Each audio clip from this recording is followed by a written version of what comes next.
कल्पना कीजिए, एक ऐसा समय जब शब्द बोलना पाप था, प्रश्न पूछना अपराध और ज्ञान को छुपाना देवताओं की मजबूरी। जब सरस्वती स्वयं मौन में लुप्त हो गईं और ब्रह्मांड ने पहली बार बिना उत्तरों के सांस ली।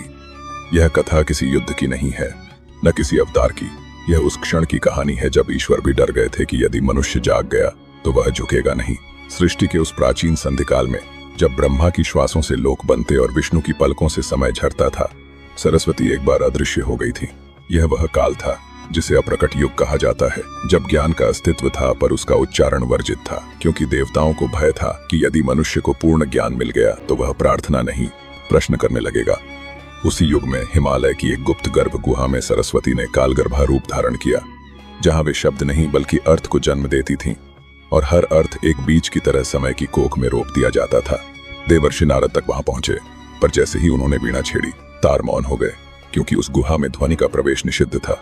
सरस्वती ने नारद से कहा कि ज्ञान अब शास्त्रों में नहीं बटेगा, वह अनुभव बनकर जन्म लेगा। और उसी क्षण एक साधारण मानव स्त्री अनघा को उन्होंने एक ऐसा स्वप्न दिया जिसमें उसने बिना पढ़े वेदों को समझ लिया, बिना देखे ब्रह्मांड को पहचान लिया। यह बात इंद्र को विचलित कर गई, क्योंकि देवता सत्ता से नहीं अज्ञान से पूजित होते हैं, और यदि मानव जागृत हो गया तो स्वर्ग का सिंहासन खोखला हो जाएगा। इंद्र ने कालदेव से संधि की और काल विलंब नामक अस्त्र छोड़ा, जिससे समय के प्रवाह में दरार पड़ गई, और अनघा एक ही क्षण में बालिका, युवती और वृद्धा बन गई।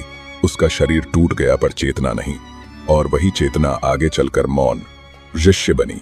वह ऋष्य जिसने कभी एक शब्द नहीं बोला, पर जिसके मौन से ही उपनिषद जन्मे। जब शिव को यह ज्ञात हुआ कि ज्ञान को रोकने के लिए समय को दूषित किया गया है, तो उन्होंने तांडव नहीं किया बल्कि नेत्र बंद कर लिए, क्योंकि इस युग में विनाश नहीं, साक्षी की आवश्यकता थी। शिव के नेत्र बंद होते ही संसार ने पहली बार स्वयं को देखा और भयभीत हो उठा। सरस्वती तब कालगर्भा रूप से बाहर आईं। उनके केशों में अक्षर नहीं ग्रह घूम रहे थे, और उन्होंने घोषणा की कि अब ज्ञान किसी एक लोक की संपत्ति नहीं रहेगा। वह पीड़ा, प्रेम और प्रश्न के रूप में हर जीव में जन्म लेगा। इंद्र का वज्र निष्प्रभ हो गया, ब्रह्मा के चारों मुख मौन हो गए, विष्णु ने शेषनाग पर बैठकर पहली बार भविष्य नहीं परिणाम देखा। अंत में सरस्वती ने अपना वीणा तंतु तोड़ दिया और कहा कि जब तक मानव स्वयं के भीतर उत्तर खोजेगा नहीं, तब तक कोई ग्रंथ पूर्ण नहीं होगा। और उसी क्षण यह कथा स्वयं भूल गई, क्योंकि यह याद रखने के लिए नहीं, जागने के लिए थी।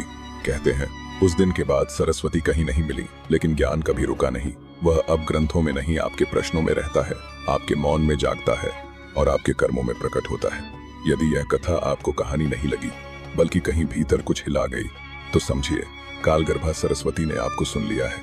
याद रखिए, देवता पूजे जाते हैं लेकिन धर्म जिया जाता है, और यही है कर्माधारा, जहां हर कथा कर्म से जन्म लेती है। अगर यह वीडियो आपके मन में देर तक ठहर गया हो तो इसे लाइक कीजिए, क्योंकि अच्छा कर्म कभी व्यर्थ नहीं जाता। और अगर आप उन कहानियों के साथ चलना चाहते हैं जो दिखाई नहीं देती पर बदल देती हैं, तो कर्माधारा को सब्सक्राइब कर लीजिए, क्योंकि अगली कथा शायद आपकी ही आत्मा से निकले।